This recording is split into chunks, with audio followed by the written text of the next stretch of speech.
Hello, welcome to the online English class for class 12th. And today we are going to start with Flamingo Books second chapter, Lost Spring by Anish Chunk.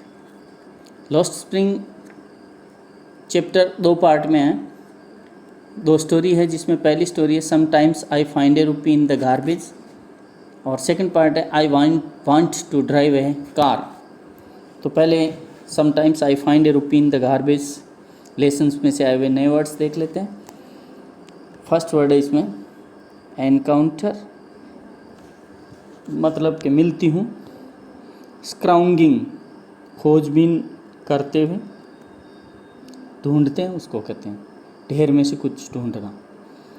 Dumps कहते हैं ढेर को, dumps. Swept away, बहा ले गए। मटर्स, बुदबुदाता, money मन धीरे धीरे जो बड़बड़ाते हैं उसको कहते हैं। ग्लिबली, लापरवाही के साथ। होलो, खोखली। ब्रॉडली, खुलकर। एम्ब्रेस्ड, असमंजस में। ब्लीक, नीरस व निराशापूर्ण। रोम्स, भटकता है। सेल्फ, ताक। सफल्स, इधर उधर घसीटता है।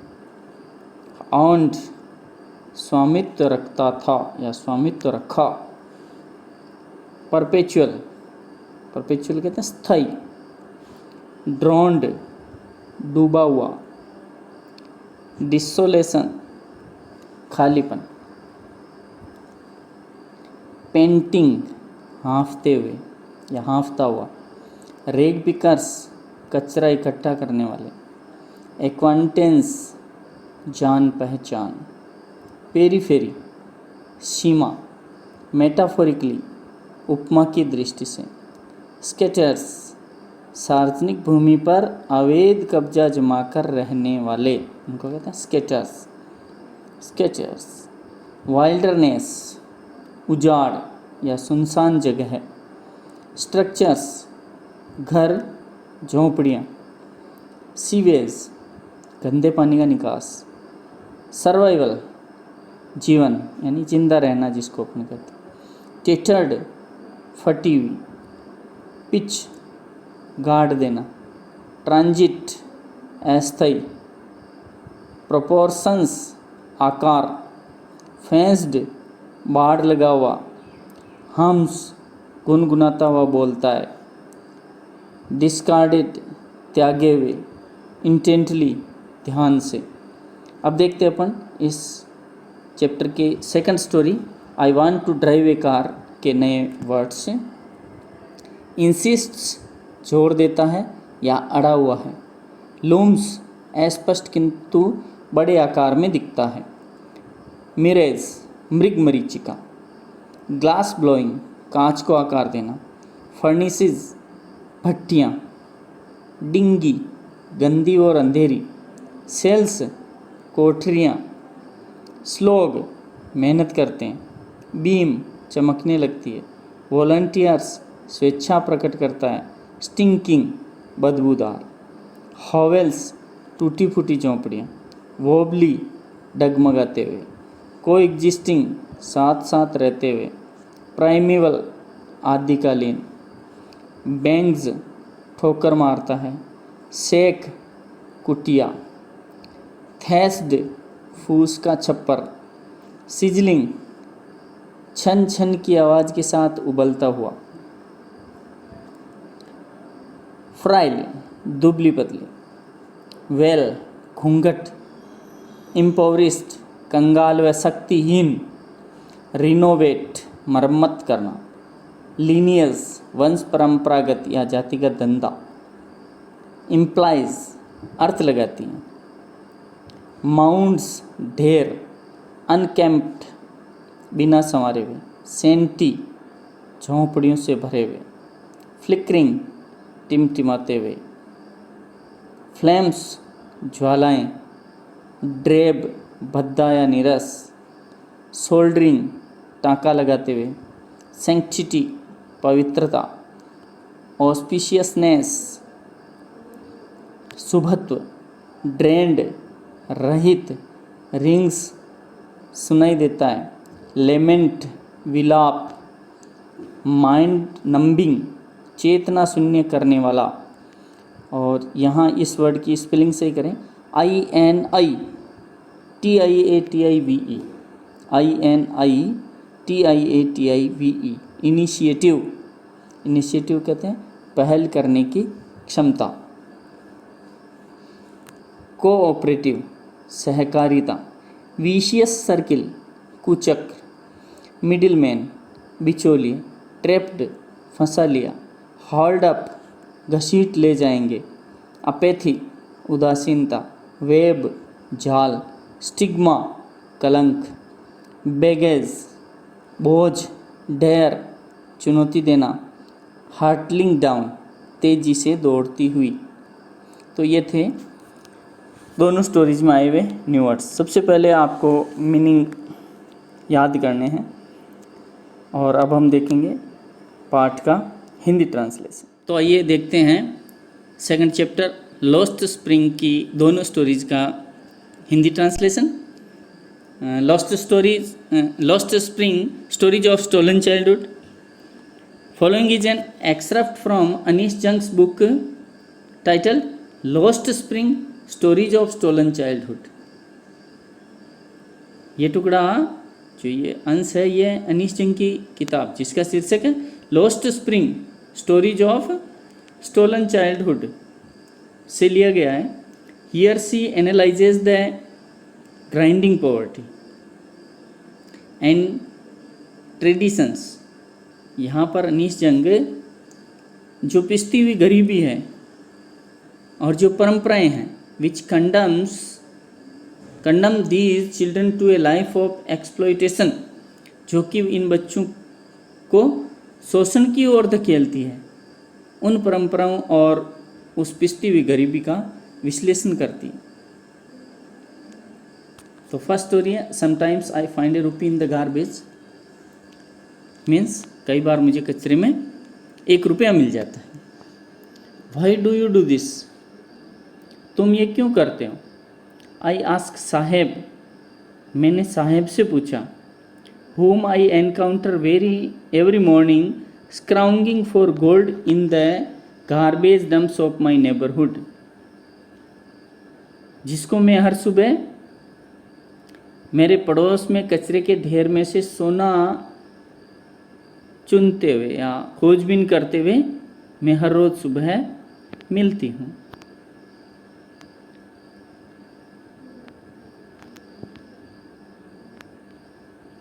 साहेब left his home long ago, Saheb ने अपना घर काफ़ी समय पहले ही छोड़ दिया था। Set amidst the green fields of Dhaka, जो कहाँ पे स्थित था, सेट एमिड्स स्थित था कहाँ पे, ढाका के हरे खेतों में, green field of Dhaka. His home is not even a distant memory,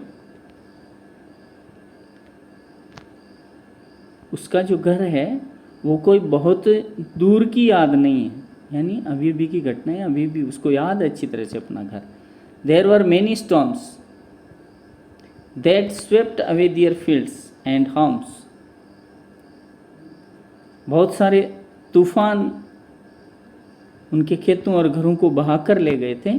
his mother tells him, उसकी माँ उसे ये बताती है, उसकी माँ बताती है कि उसके घर और उसके खेतों को तूफान आए जो बहा कर ले गए।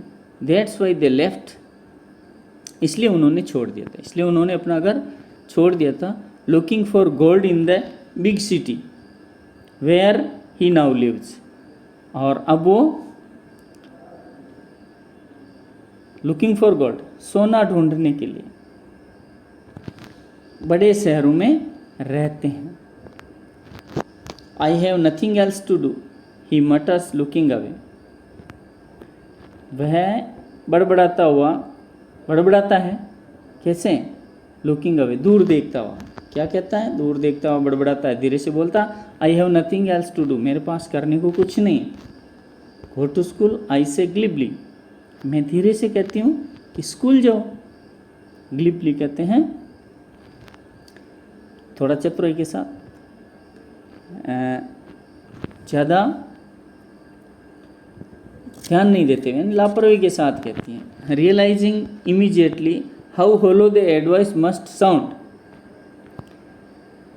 और इमीडिएटली तुरंत रियलाइजिंग ये महसूस भी कर लेती हैं, ये कहते हुए कि स्कूल जाओ, इस बात को वो ग्लिबली जो कहती हैं उसे महसूस भी हो जाता है कि हाउ होलो द एडवाइस, कि उसकी जो ये सलाह है वो कितनी खोखली है, खाली है।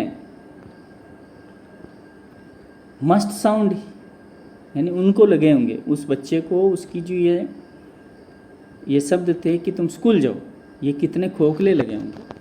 There is no school in my neighbourhood, मेरे पड़ोस में कोई स्कूल नहीं है। When they build one I will go, जब वे बना लेंगे तो मैं जाऊंगा। If I start a school will you come, यदि मैं स्कूल चलाऊं, क्या मैं एक स्कूल खोल दूं तो क्या तुम आओगे। आई आस्क हाफ जोकिंग, मैंने थोड़ा मजाक करते हुए उससे पूछ लिया। यस ही सेज, वो कहता है हाँ आऊँगा। स्माइलिंग ब्रॉडली, मुस्कुराते हुए उसने कहा। A few days later I see him running up to me, कुछ दिन बाद मैंने उसको मेरी तरफ भाग कर आते हुए देखा। इज योर स्कूल रेडी, और उसने क्या पूछा आते ही, क्या आपका स्कूल तैयार हो गया है। तो it takes longer to build a school, I say, मैंने कहा इट टेक्स लॉन्गर, लंबा समय लगता है, टू बिल्ड ए स्कूल, एक स्कूल बनाने में।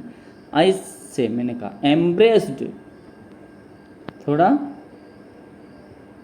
शर्मिंदा होते, eight having made a promise, क्योंकि मैंने एक प्रोमिस किया था, उस प्रोमिस पर शर्मिंदा होते। दैट वॉज नॉट मींट, जिनका कि पूरा होने का कोई अंदाजा नहीं था।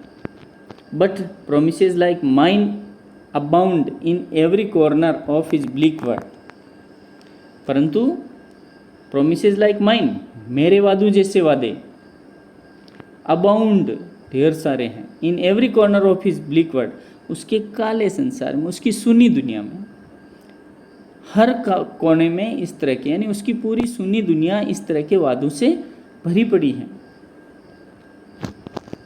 After months of knowing him, उसे जानने के महीनों बाद, I ask him his name, मैंने उसका नाम पूछा। साहिब ए आलम, साहिब ए आलम, ही अनाउंसेज, वो घोषणा करता है, यानी वो बताता है कि उसका नाम साहिब ए आलम है। He does not know what it means, वो जानता नहीं है कि इसका मतलब क्या होता, साहिब आलम का मतलब क्या होता।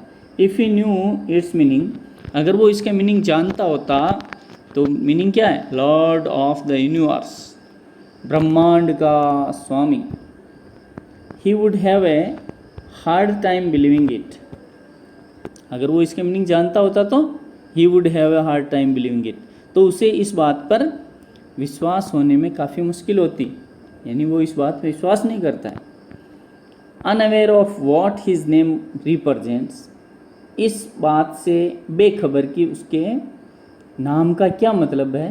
ही roams the street with his friends, वो अपने दोस्तों के साथ गलियों में घूमता है। An army of barefoot boys, यह पूरी एक सेना है जो नंगे पाँव वाले बच्चों की सेना है। Who appears like the morning birds, जो कि सुबह के पक्षियों की तरह तो प्रकट होते हैं। एंड डिसअपियर एट नून, और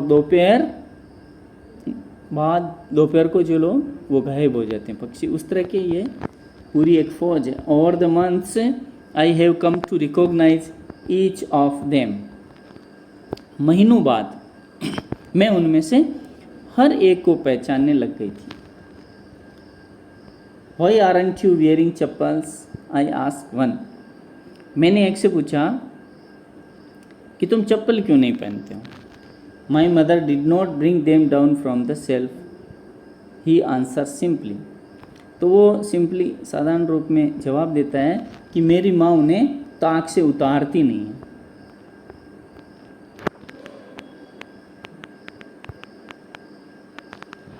even if she did, he will throw them off. Even if she did means if she bring them down from the shelf, if she bring down them from shelf, अगर वो shelf से उतार भी देती है तो he will throw them off, वह उन्हें फेंक देगा. Adds another who is wearing shoes, दूसरा लड़का ऐसे कहता है, दूसरे लड़के ने ऐसा कहा जो कि जूते पहने हुए था. That do not match, और शूज भी कैसे do not match, एक जैसे नहीं थे दोनों जूते. When I comment on it, जब मैंने इस पर टिप्पणी की, कमेंट किया, किस पे? The shoes which do not match. He shuffles, तो वो क्या करता है? His feet, वो अपने पैरों को सफल करने लगता है, उनको इधर उधर घसीटने लगता है.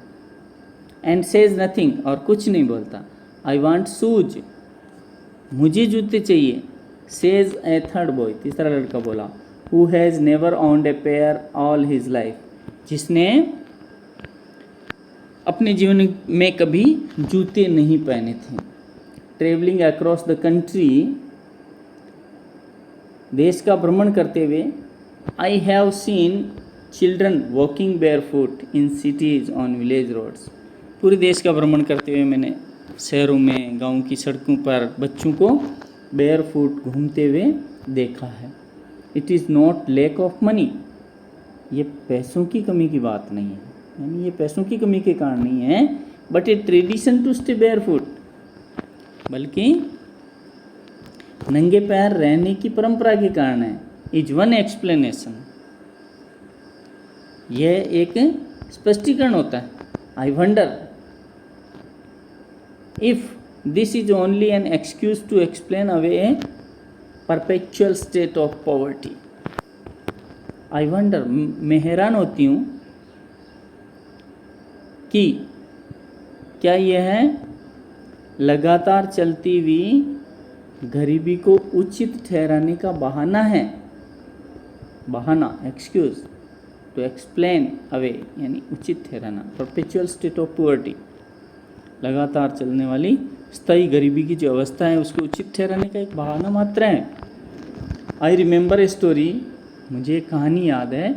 A man from Udaipur once told me, Udupi, एक आदमी जो उदीपी का रहने वाला था, उसने एक बार मुझे कहा था, as a young boy he would go to school past an old temple, कि जब वो छोटा था, यंग बॉय था, तो वो स्कूल जाता था तो एक मंदिर के पास से गुजरता था, यानी मंदिर के वहाँ से होके स्कूल जाता था. Where is father was a priest, जहाँ की उसके पिता पादरी थे, पुजारी थे. He would stop briefly at the temple, वो थोड़ी देर टेम्पल के वहाँ, मंदिर के वहाँ रुकता था. And pray for a pair of shoes, और एक जोड़ी जूतों की के लिए प्रार्थना करता था. 30 years later, 30 साल बाद, आई विजिटेड हिज टाउन, मैंने उसके कस्बे की यात्रा की. एंड द टेम्पल, और उस मंदिर की. Which was now drowned in an air of डिसोलेशन,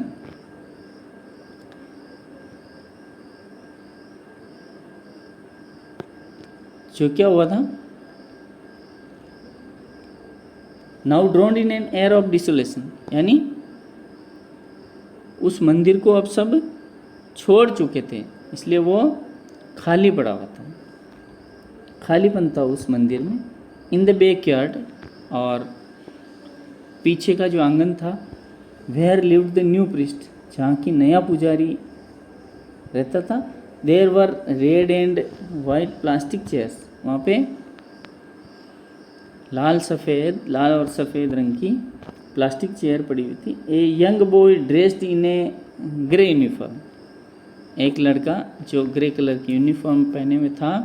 wearing socks and shoes, मोजे और जूते पहने हुए था. अराइव्ड पेंटिंग, वहाँ था वह पहुँचता है. And through his school bag on A folding bed, एक फोल्डिंग बेड पे अपना स्कूल बैग फेंक देता है.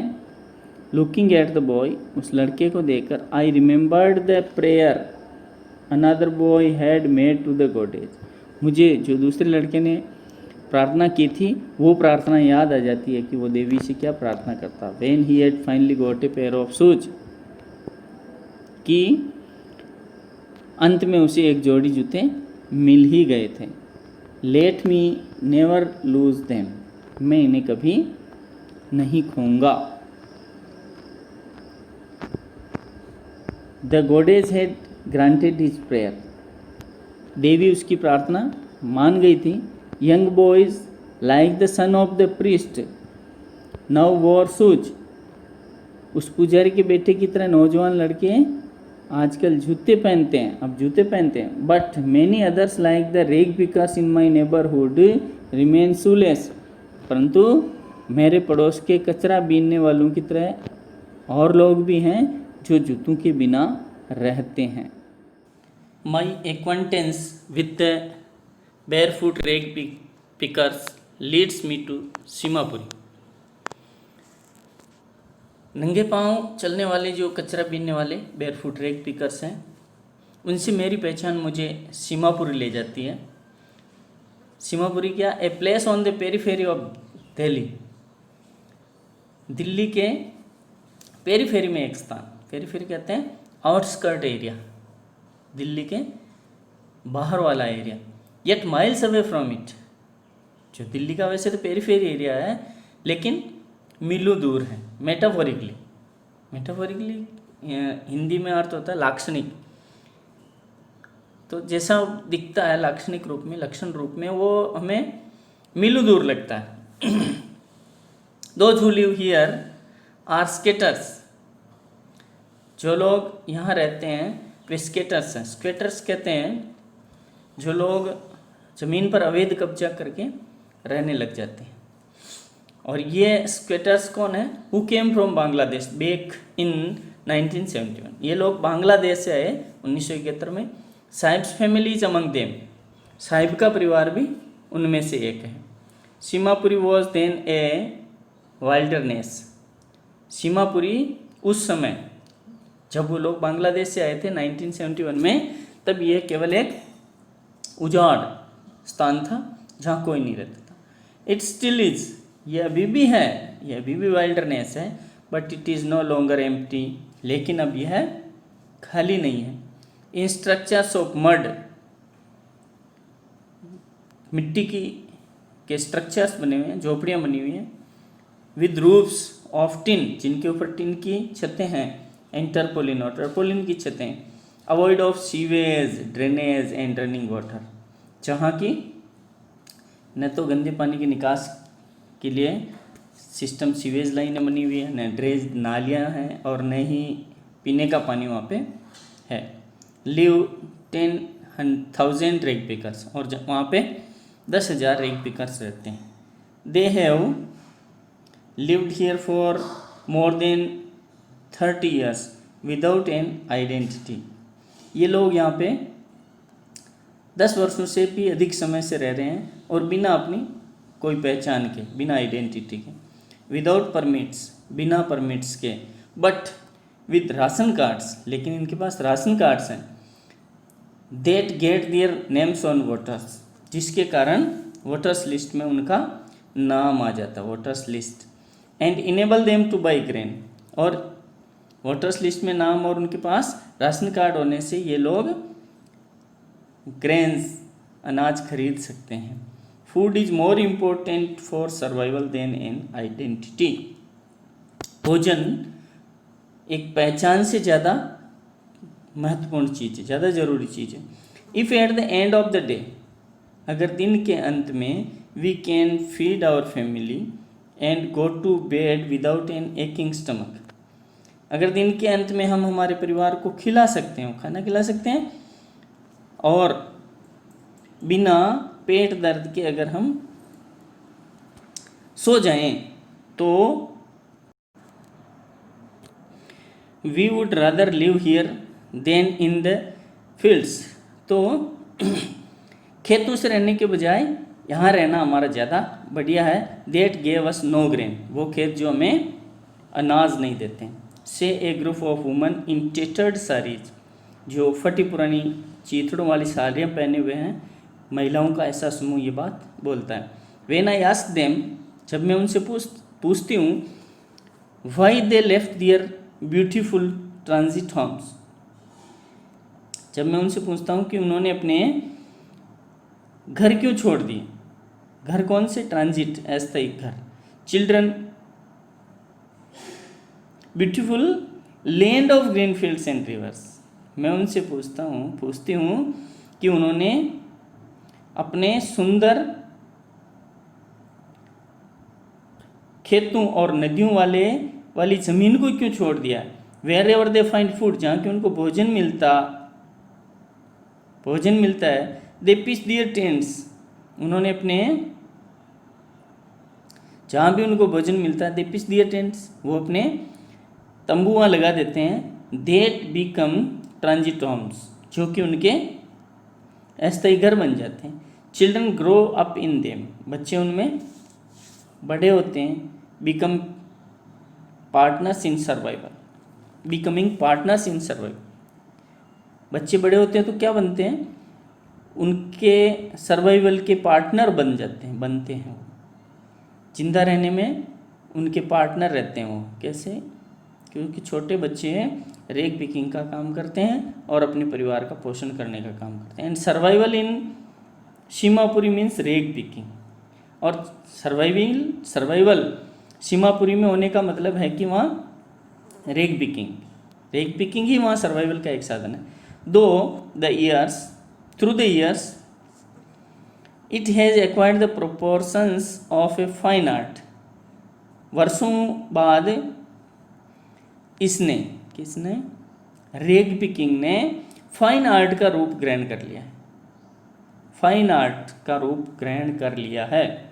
Garbage to them is gold, कचरा उन लोगों के लिए सोना है। It is their daily bread, ये उनकी हमेशा की रोटी है। A roof over their heads, उनके सिर के ऊपर की छत है। Even if it is a leaking roof, भले ही ये टपकती हुई छत क्यों नहीं हो। But for a child it is even more, लेकिन एक बच्चे के लिए यह इससे भी ज़्यादा है।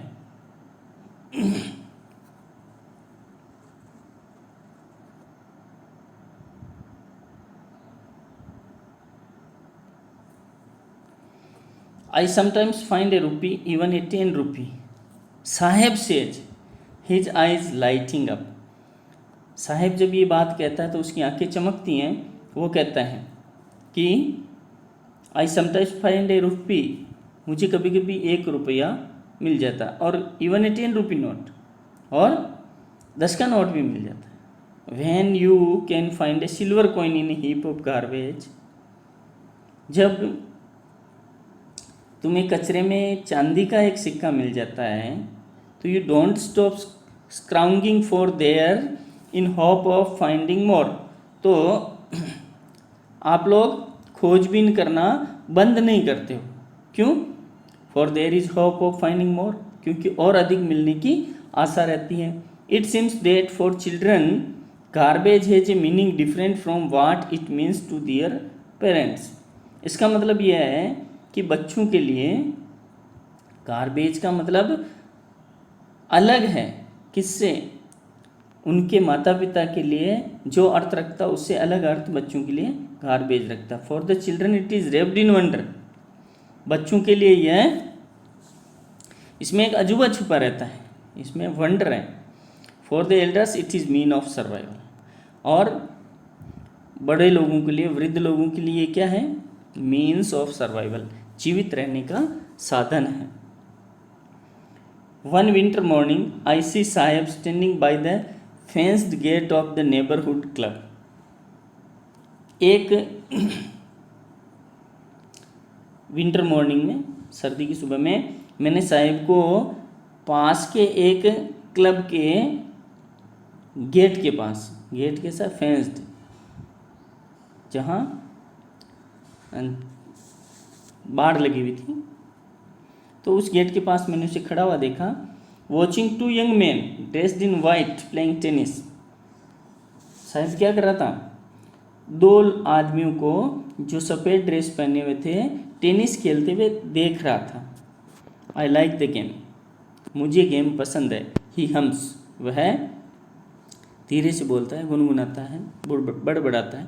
Content to watch it standing behind the fence, और फेंस के पीछे खड़े होके इसे देखने से मुझे संतुष्टि मिलती है।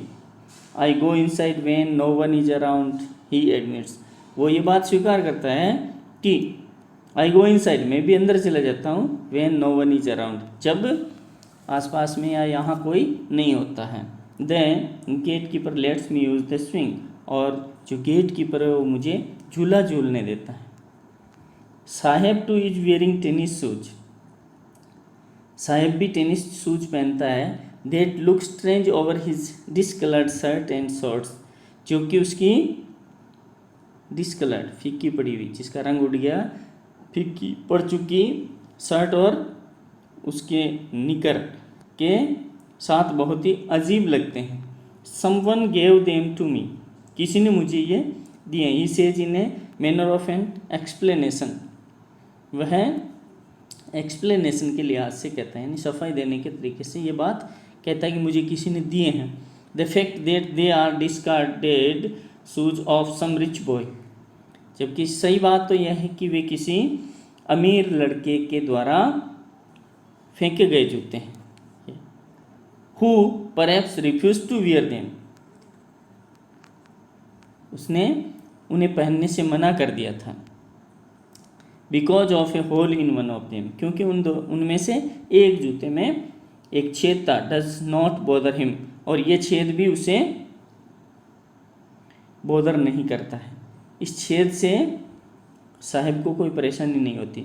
For one who has walked barefoot, कोई व्यक्ति जो नंगे पांव चलता है,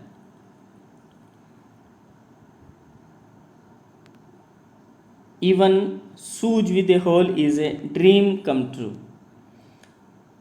अगर कोई नंगे पांव ही चलता है तो छेद वाला जूता भी उसके लिए एक सपना सच होने जैसी बात है।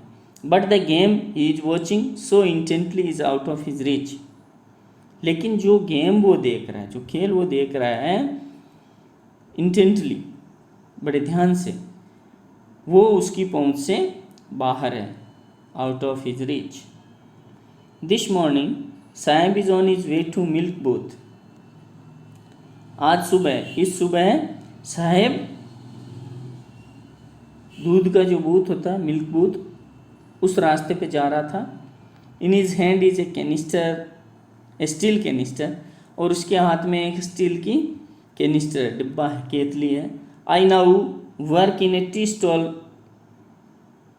डाउन द रोड, मैं अब उस रोड पे जो चाय की टी स्टॉल है, चाय की दुकान है, वहाँ पे काम करता हूँ। ही सेज, वो कहता, पॉइंटिंग इन द डिस्टेंस, दूर इशारा करते हुए। I am paid 800 rupees and all my meals, मुझे 800 रुपये मिलते हैं और सब टाइम का भोजन। Does he like the job, I ask, मैंने उससे पूछा कि क्या उसे यह धंधा काम करना पसंद है। His face I see has lost the carefree look, तो मैं देखती हूँ कि उसके चेहरे पे जो केयर फ्री लुक है, लापरवाही का भाव है, वो गायब हो चुका है। The steel canister seems heavier than the plastic bag he would carry so lightly over his shoulder, ये जो स्टील कैनिस्टर है ये ज़्यादा भारी लगता है, सीम्स हेवियर, ज़्यादा भारी लगता है, देन द प्लास्टिक बैग, उस प्लास्टिक बैग से ज़्यादा भारी लगता है। ही वुड कैरी सो लाइटली और हिज शोल्डर, जो प्लास्टिक का बैग वो अपने कंधे पर बहुत ही हल्के से ले जाता था।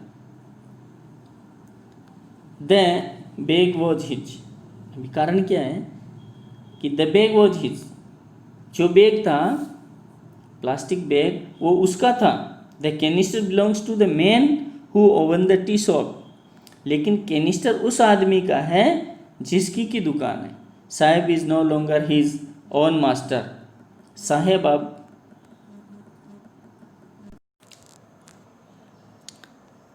द बैग वॉज हिज, थैला उसका था। The canister belongs to the man who owns the tea shop, लेकिन कैनिस्टर, स्टील कैनिस्टर उस व्यक्ति का है जिसकी की दुकान है। Saheb is no longer his own master, Saheb अब खुद का मालिक नहीं रहा। ये